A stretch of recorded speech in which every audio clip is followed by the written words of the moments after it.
My wife left me at a steakhouse where the cheapest ribeye cost more than my first weekly paycheck. Vanessa placed her wedding ring beside the bread plate, smiled at the man sitting next to her, and said I had become too small for the life she deserved. Grant Whitmore lifted his glass like he had won an auction. I looked at him and asked, "Does Richard Hayes know you are here tonight?" Grant flinched. For 1 second, the smile slipped. Vanessa missed it because she was busy enjoying the silence she thought belonged to me. The dining room at Mercer and Oak glowed with amber light, white tablecloths, polished forks, and waiters moving like shadows between wealthy conversations. I could hear ice settle in Grant's glass. I could hear my pulse staying steady. Vanessa leaned forward, her blonde hair tucked behind one ear, wearing the cream dress I bought for our 10th anniversary in Naples, Florida. She wore it like evidence against me. She said Grant understood ambition, understood quality, understood what it meant to stand beside a woman who wanted more. More. That word landed softly, but it scraped across 12 years of mortgage payments, late invoices, and quiet sacrifices. I did not raise my voice. Men like Grant wait for that. They want you loud so they can look civilized. I folded my napkin, placed it beside my untouched water, and studied him. Navy suit, silver watch, shoes polished hard enough to reflect the candles. He looked expensive, but expensive is not the same as powerful. I had learned that building companies nobody saw coming. Grant smiled again, recovering quickly. He said Richard was probably still trapped in board materials, as if saying the chief executive officer's name proved he belonged near him. Vanessa touched Grant's sleeve, a tiny gesture meant to sting. It did, just not where she hoped. My chest tightened, then cooled. There is a moment when humiliation stops burning and starts sharpening. She had rehearsed this. I could tell by the order of her sentences. First, I was a good man. Second, good was not enough. Third, she needed a partner who moved in rooms where people mattered. She never said money first. People who worship money rarely name it directly. They call it vision, lifestyle, standard, future. Grant nodded through all of it. I remembered the woman Vanessa used to be before restaurants started telling her what love should look like. She once sat beside me in a rented apartment on North Ashland, eating takeout from cardboard boxes while I balanced bank statements on my knee. She used to say ambition was showing up when nobody clapped. Now she was leaving me for applause wearing a designer watch. Grant cleared his throat and said, "Ethan, no hard feelings." He said my name like a favor. I looked at him across the candlelight and saw the badge of Whitmore Capital Group glowing faintly on his phone case. My company, my board, my payroll, my rules. Not that Vanessa knew. To her, I was a quiet husband with an old Ford F-150 and cheap work boots. She had never asked why executives stopped talking when I entered certain rooms. She never noticed the calls I took from Samuel Price behind closed doors, or why Richard Hayes sent Christmas cards written by hand. I had hidden power the way some men hide pain, not because I was ashamed, but because peace felt better than recognition. Vanessa picked up the ring and pushed it toward me with 2 fingers. It stopped beside my plate, a small circle pretending to be an ending. Around us, forks paused, voices lowered. A waiter stepped away with the check folder unopened. She said Grant could give her the life I never would. I nodded once. Not agreement. Measurement. Then I asked Grant the question again. Does Richard know you are here using a corporate reservation with my wife? This time he did not touch his glass. The rich man looked at me as if I had opened a locked door from the wrong side, and Vanessa finally noticed that his smile had disappeared before mine ever did at that table. The steakhouse did not erupt after my question. Rooms like that never erupt. They tighten. Grant looked down at his glass, then at Vanessa, then at me, trying to decide how much I knew and how much could still be laughed off. Vanessa's hand remained on his sleeve, but the fingers stopped moving. She hated uncertainty. It made her face look unprepared. "What is that supposed to mean?" she asked.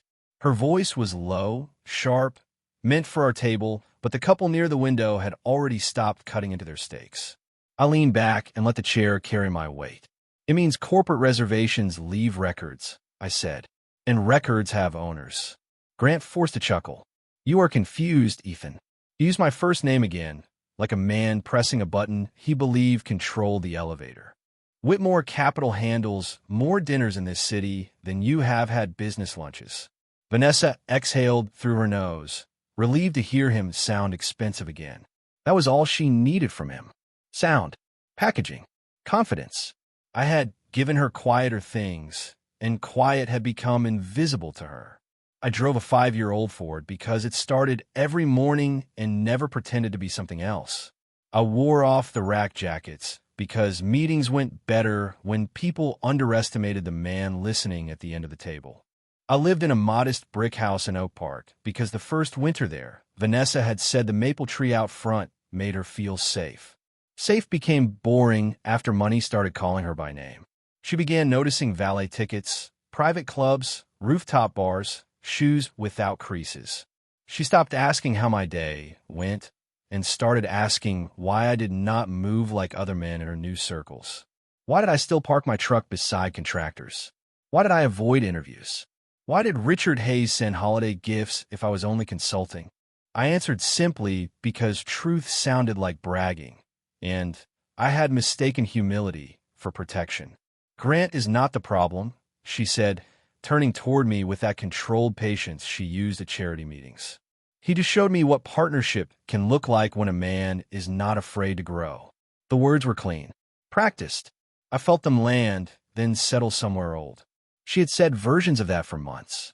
At first, it was about vacations, then the neighborhood, then my clothes, then my friends from before Whitmore Capital had a logo on a tower downtown. She never attacked me all at once. She edited me. A better jacket, a better car, a better address, a better version of the husband she could introduce without explaining. Grant watched her speak, pleased with the way she defended him.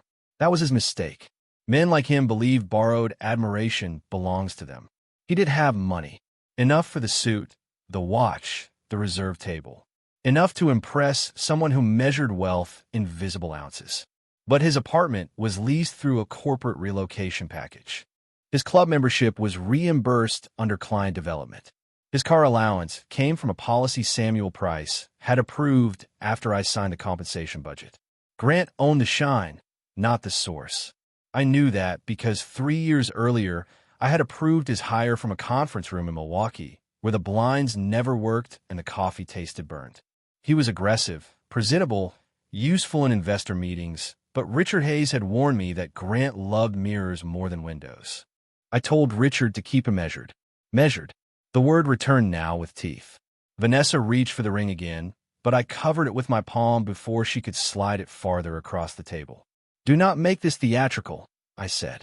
Her eyes flashed. I am choosing my future. I nodded. Then choose it with accurate information. Grant's jaw tightened.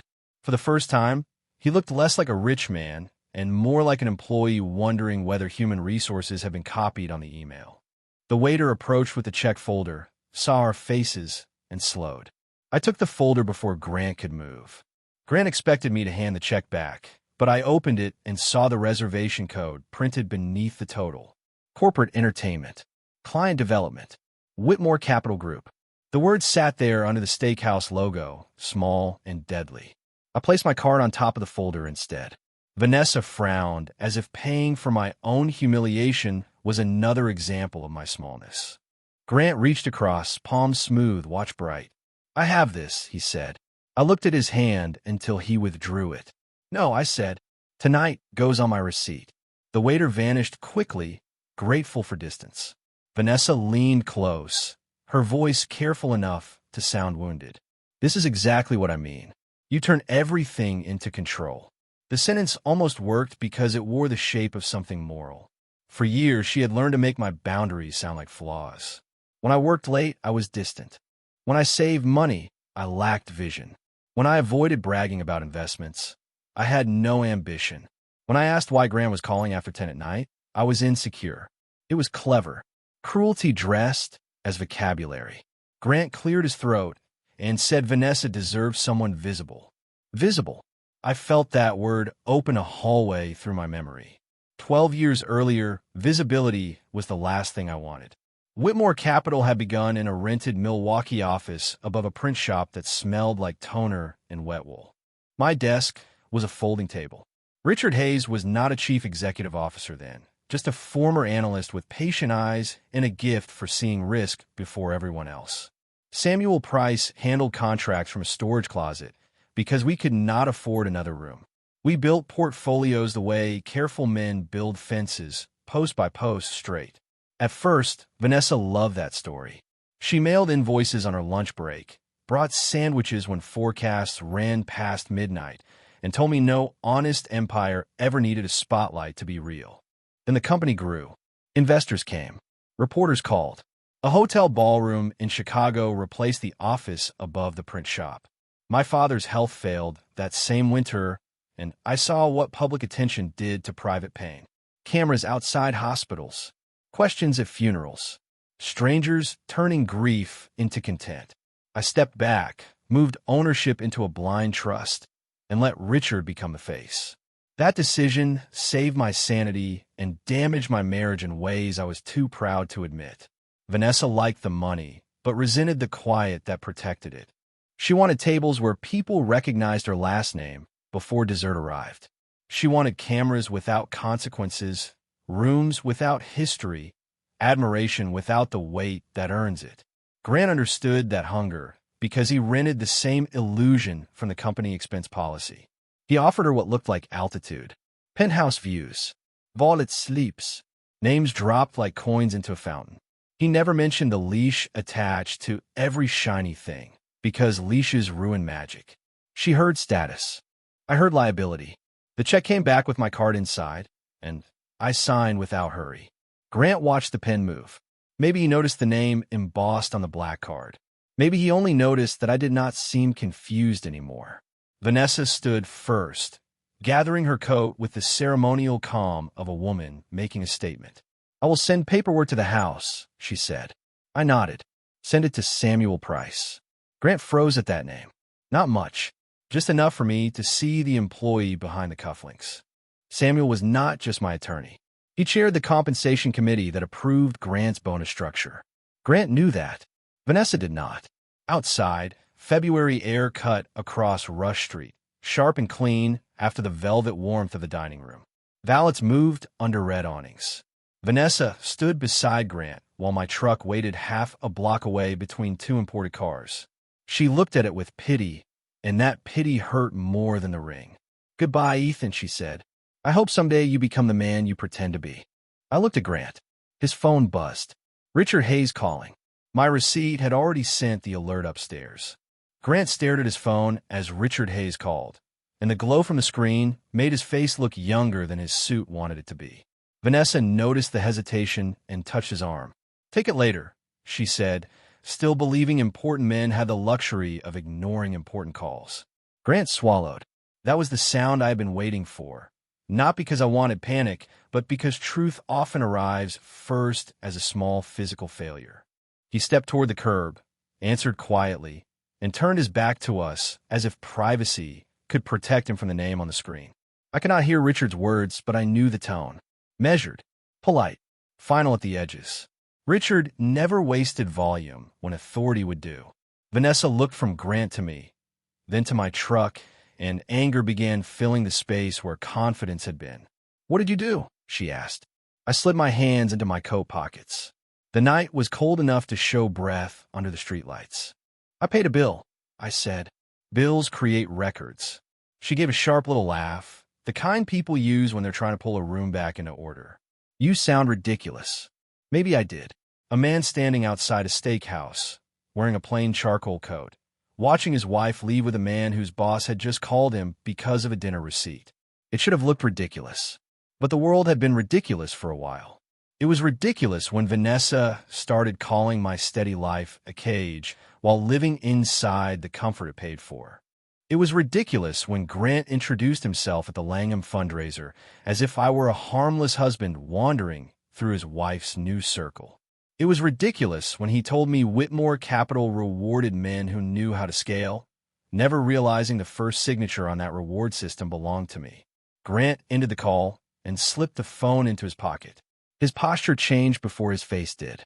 Shoulders lower, neck stiff, eyes avoiding mine. Richard had asked the first question, then the second. Why was a corporate reservation used for a personal dinner?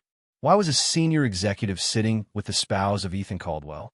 Why had that receipt triggered an ownership notification under a control policy Grant should have read before signing his contract? Vanessa saw enough to step away from him by 1 inch. 1 inch can tell a whole story. "Everything okay?" she asked. Grant nodded too quickly. "It is fine." I almost felt sorry for him. Almost. Men like Grant do not fear losing love. They fear losing the stage where love applauds them. The first time I met him, he was presenting a hotel acquisition model to Richard's leadership team. Laser pointer in hand, voice smooth, numbers arranged beautifully across a screen. He was smart. I never denied that. But intelligence without humility becomes decoration. He looked at people as if they were either ladders or furniture. Richard saw it too. Samuel saw it before either of us.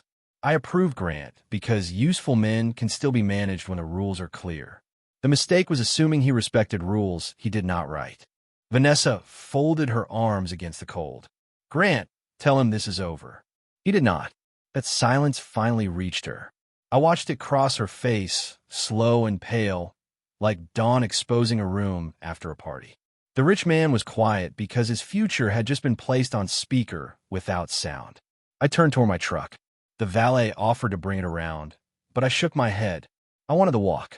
I wanted the February air, the cracked sidewalk, the ordinary weight of my keys in my hand. Vanessa called my name once, not soft, not sorry, just uncertain. I stopped, but did not turn fully around. "Samuel will contact your attorney," I said. "And Grant should expect compliance to contact him before noon." Grant muttered something about misunderstanding. Richard would hear that word too. Compliance loved misunderstandings. They gave paper trails a place to stretch. I drove home alone along Lakeshore Drive, the city lights trembling on black water to my right, the ring sitting in the cup holder like something pulled from a drain. I did not feel victorious. I felt awake, and awake can hurt more than sleep when you finally see the shape of the room. Home was quiet when I walked in, but not peaceful. Vanessa had left drawers open in the bedroom, hangers crooked, perfume still floating above the dresser like a person who had not completely exited. The closet looked half erased. Her dresses were gone from the right side, her shoes missing from the lower shelves, but the ordinary things remained: a chipped coffee mug, a paperback on the nightstand, a scarf draped over the chair. Leaving is never as clean as people imagine. Even when someone chooses another life, pieces of the old one keep accusing the room. I set the ring on the kitchen counter and stood there listening to the refrigerator hum. My phone buzzed at 12:19. Samuel Price. He did not say hello first. Samuel never wasted syllables after midnight. "Richard called," he said. "Grant is already trying to frame this as a personal misunderstanding." I opened the junk drawer and found a yellow legal pad under batteries and old takeout menus. "Of course he is," I said. Personal sounds smaller. Samuel gave a dry breath that was almost a laugh. "Compliance will not treat a corporate reservation, expense code, and executive conduct disclosure as small." I sat at the table Vanessa once insisted we replace because the old one looked too farmhouse for Oak Park. This table was glass and steel, cold under my forearms. "Do it clean," I told him. "No drama. No fathers. No shortcuts." Samuel was quiet for a moment, then said, "That is why you are still in control, Ethan." After we hung up, I opened my laptop. The Whitmore Capital dashboard loaded under a password Vanessa never knew existed. People think ownership feels like fireworks. Most nights, it looks like spreadsheets glowing in a dark kitchen. Holdings, voting shares, trust instructions, committee notes. Grant's employment agreement sat in the executive archive, signed electronically 2 years earlier at 9:43 in the morning. I clicked through until I found the ethics clause, the expense policy, the disclosure requirement for conflicts involving company reputation or leadership interests. There was written in language dry enough to put most people to sleep and sharp enough to end a career. Grant had not just dated another man's wife. That was painful, but pain was not policy. He had used company identity, company reservations, company status, and reimbursable expenses to build a private image strong enough to interfere with the family of the controlling owner. That was different. That had teeth. I printed the agreement page by page. The printer in my home office sounded too loud in the sleeping house.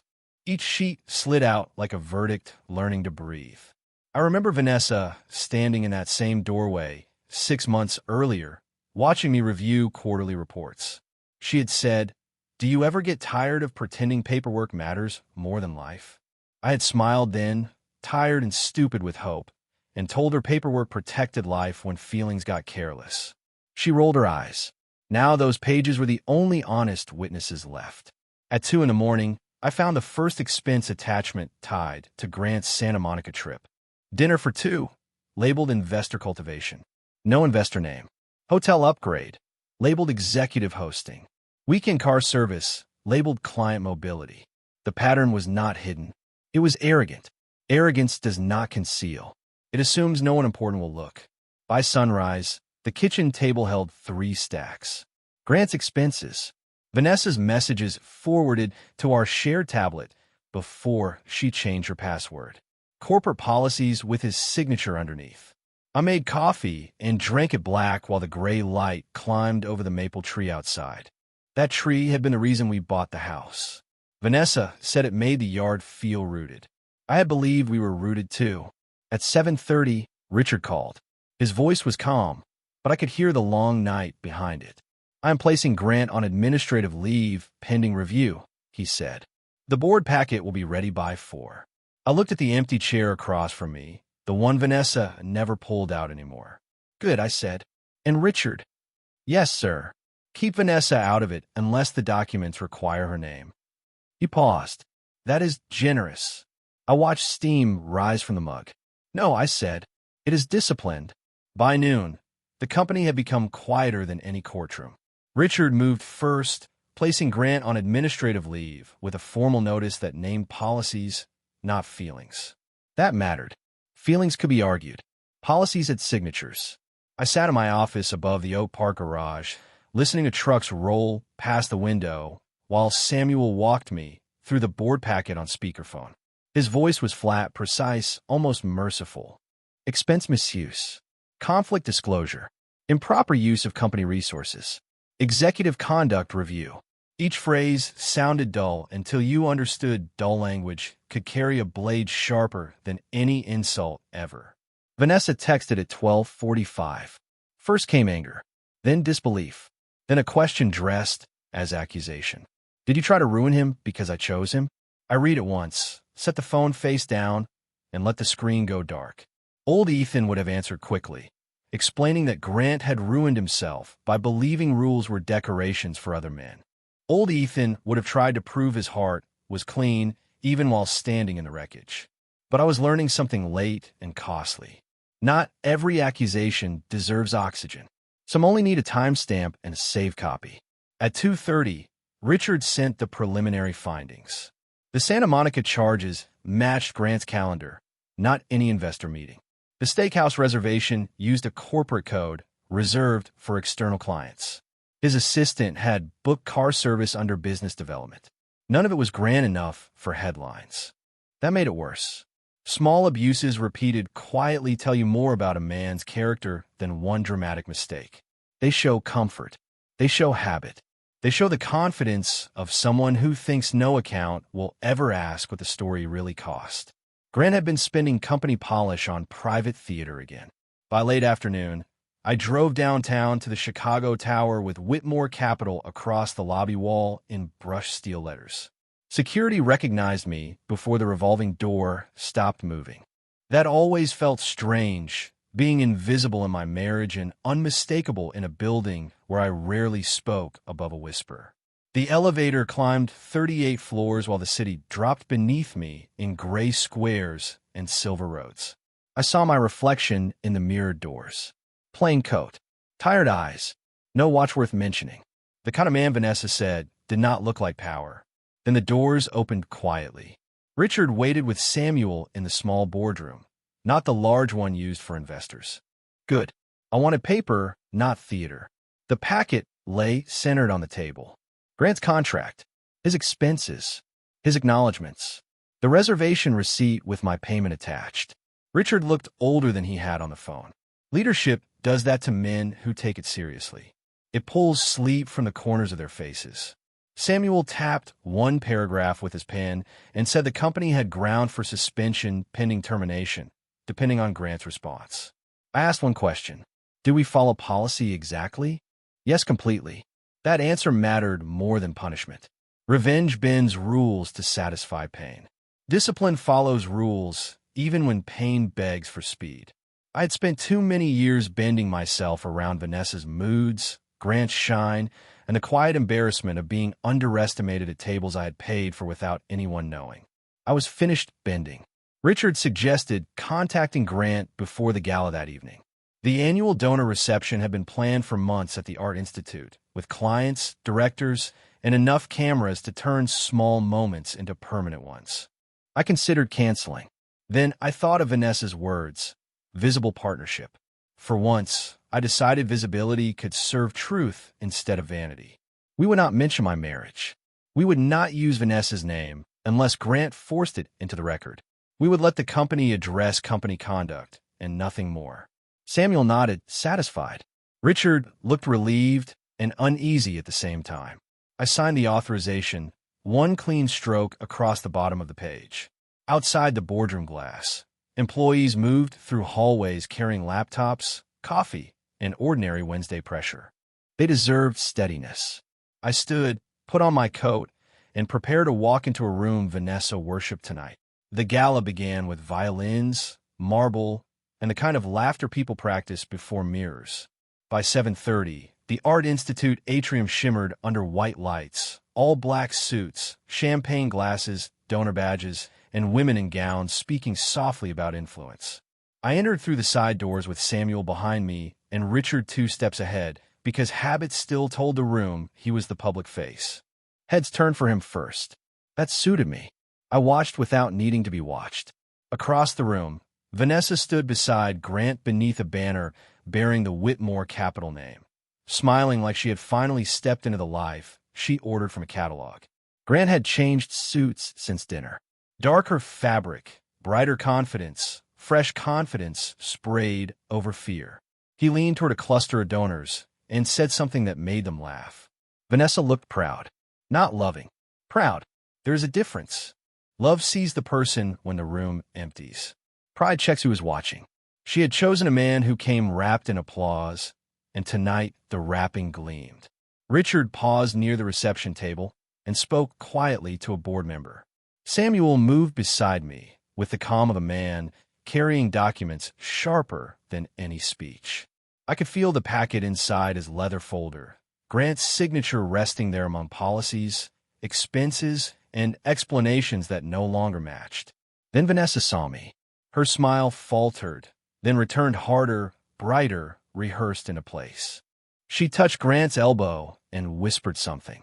Grant turned. For half a second, irritation crossed his face. Then he remembered where he stood and raised his glass. He walked toward me like a man approaching a former inconvenience. "Ethan," he said, loud enough for nearby guests. "I did not expect you at an event like this." The words were smooth, but the hook was visible. Vanessa came with him, chin raised, eyes sharp. "This is not the place," she said softly. I looked around at the marble floor, the donors, the directors, the company logo glowing above us. "Actually," I said, "this is exactly the place." Grant laughed once, trying to rescue the moment before anyone noticed it drowning. "Still doing the mysterious routine?" he asked. "Vanessa told me you like pretending your quietness means depth." A few people nearby smiled awkwardly, uncertain which man mattered. I did not help them yet. Richard did. He crossed the room with the board chair beside him, both men moving with a purpose that changed the air before they arrived. Conversation thinned. Glasses lowered. Grant's smile stayed on his face, but stopped belonging there. Richard stopped beside me, not beside him. "Mr. Caldwell," he said, clear enough for the circle to hear, "the board is ready when you are." The room did what powerful rooms do when the Real Center appears. It rearranged itself silently. Vanessa blinked. Grant looked from Richard to me, searching for an explanation that did not exist anymore. The board chair extended his hand. "Ethan, good to see you." I shook it. Around us, names began moving through the guests in whispers. Not loud. Worse. Accurate. Vanessa's face changed slowly, like a painting being cleaned and revealing a different expression underneath. Grant tried to speak first. "Richard, there has been a misunderstanding." Richard did not look at him. "Compliance will address that in the private session." Private session. Two plain words, and Grant's expensive world tilted on its hinges. Vanessa turned to me, her voice suddenly lower. "You own this." I could have corrected her with percentages, voting control, trust structure, and board rights. I could have made it larger. Instead, I gave her the smallest true answer. Enough. That word landed harder than a number. Grant stepped back 1 inch, the same inch Vanessa had given him outside the steakhouse. Symmetry can be cruel without trying. Samuel opened the folder and handed Richard the first page. No drama. No announcement. Just procedure. I looked at Vanessa, standing beneath the name she had thought belonged to Grant's future, and watched her understand that she had not traded up. She had mistaken borrowed light for the sun. The private session took place in a narrow gallery behind the atrium, where framed sketches hung under museum lights, and every footstep sounded more official than it should have. Grant entered first, still trying to wear confidence over the crease in his face. Richard followed with Samuel, 2 board members, and the head of compliance, a woman named Margaret Ellis who carried one folder and no expression. Vanessa tried to come in behind him, but Margaret stopped her with one gentle hand. "This concerns company conduct," she said. Vanessa looked at Grant as if he could open the door for her. He could not. The door closed between them with a soft click that sounded larger than applause. Inside, the room held a long table, a pitcher of water, and nothing decorative enough to hide behind. Grant sat across from me, suddenly less polished under plain ceiling light. Margaret opened the folder and began with the steakhouse reservation. Corporate code. Personal dinner. No client listed. Grant said it was a scheduling error. Margaret turned 1 page. Santa Monica charges. Car service. Hotel upgrade. No invested attendance. Grant said his assistant had misunderstood. Another page. Charitable donor reception, expenses connected to private social meetings. Grant stopped speaking before Margaret finished the sentence. That silence did not save him. It only made the paper louder. Richard watched without satisfaction. I respected that. A man can remove someone from power without enjoying the fall. That difference matters. Revenge wants a scene. Stewardship wants the building standing tomorrow. I asked Margaret whether every policy had been followed. She nodded once. Grant leaned forward, hands clasped, voice lower now. "Ethan, this is being exaggerated because of something personal." He finally said the word he had been avoiding. Personal. I looked at the folder, not at him. Personal was my wife, placing her ring beside bread while he smiled. Personal was the hollow drive home along dark water. Personal was the maple tree outside a house, now missing half its closet. But the company did not belong to my pain. It belonged to employees, investors, families, obligations, and rules Grant had signed before he ever learned Vanessa's favorite wine. Samuel slid the contract forward. Section 9. Executive Conduct. Section 12. Conflict Disclosure. Section 14. Expense Integrity. Grant read the highlighted lines, and I watched his defense become smaller with every sentence. He tried one last time.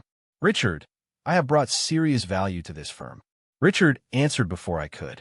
Value does not exempt anyone from standards. Simple, clean, final. Grant stared at him as if loyalty should flow upward only when convenient. Margaret recommended immediate termination for cause pending final board ratification. Samuel confirmed exposure was limited if the record stayed precise. The board members agreed. No raised voices. No dramatic accusations. No mention of Vanessa beyond entries already documented. That restraint cost me something, but it also returned something cleaner. Control. Not over her. Over myself. Grant removed his badge from his lapel and placed it on the table. The plastic hit softly, almost politely. For a strange second, I remembered approving his promotion, seeing the ambition, thinking it could be useful if guided. Maybe that was how Vanessa had seen him too. Useful shine, guided upward. A staircase out of ordinary life. But borrowed shine dims quickly when the account closes. When we stepped back into the atrium, the violins were still playing. Guests were still smiling. The world never pauses long for one man's consequences. Vanessa stood near a marble column, arms folded, searching Grant's face before mine. He could not meet her eyes. That told her more than any announcement could. She turned to me, and the question in her expression was not regret yet. It was calculation breaking under its own weight. I walked past the donors, past the logo, past the life she thought she had chosen above me. At the coat check, my old charcoal coat waited among velvet wraps and designer wool. I put on myself. Behind me, Vanessa whispered my name once. This time I did not stop walking. The room had finally seen enough, and so had I tonight in silence, completely free from illusion. Grant was gone from the gala before the final toast, escorted not by security, but by procedure. That was worse for him. Security would have made him look dangerous. Procedure made him look small. Vanessa found me outside near Michigan Avenue, where the cold came off the lake and moved between the buildings like a truth nobody could negotiate. Her cream coat was pulled tight around her, and the confidence she had worn all night had thinned into something almost human. She said my name carefully, as if it might break in her mouth. I kept walking until we reached the museum steps, away from donors, cameras, and the soft music still leaking through the doors. The city kept moving. Taxis hissed by on wet pavement. A bus sighed at the curb. Somewhere behind us, Whitmore Capital continued without Grant, because real institutions are built to survive the men who confuse themselves with the building. Vanessa stood beside me, not touching me. She asked why I never told her. I looked at the traffic and thought about every ordinary chance she had been given. The handwritten cards from Richard, the late calls from Samuel, the board documents I closed when she entered the room, the quiet checks that kept her life polished while she called my truck embarrassing. I told her she never asked who I was. She only complained about who I refused to perform. Her eyes filled, but tears did not come. Vanessa had always been skilled at stopping emotion before it ruined the picture. She said Grant made her feel chosen. I nodded because I believe that part. False things can still feel warm when someone is cold inside. She said she thought I had settled, that I had given up on becoming more. That almost made me laugh, but it came out as breath in the winter air. Becoming more. I had spent 12 years becoming quieter so our life could stay sane. I stepped away from interviews after my father died because strangers tried to turn his hospital room into a headline. I put ownership behind trust because I wanted Vanessa to have peace, not paparazzi outside brunch. I drove the Ford because it reminded me what earned money smelled like before lobby flowers and marble floors. I did not hide success from her to insult her. I hid noise from our marriage, and she mistook the silence for failure. She whispered that she was sorry, and for one tired second, I wanted the apology to matter more than timing. But apologies that arrive after the invoice are hard to trust.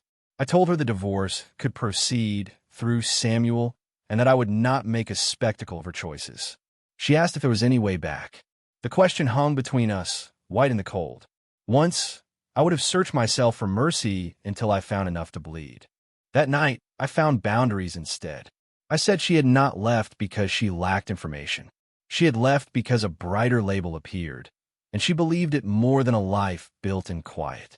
Her shoulders folded slightly. Not much, just enough to show the truth had weight. Grant stepped out of the side door across the drive, phone against his ear, coat open, face gray under the street lamp. No one followed him. No one needed to. Consequences do not always chase. Sometimes they simply wait where pride was parked. Vanessa saw him, then looked back at me, and I understood the last illusion breaking. She had imagined choosing a tower over a house. Instead, she had chosen a rented window with someone else's name on the lease. I took the ring from my coat pocket. It had sat there all evening, heavier than gold should be. I placed it in her palm, not as an invitation, not as punishment, just as the final object that still belonged to both of us. She closed her fingers around it and asked what I would do now. I looked south toward the lights, then west toward the quiet streets leading home. Tomorrow I would protect the company, sell the house, and keep walking forward.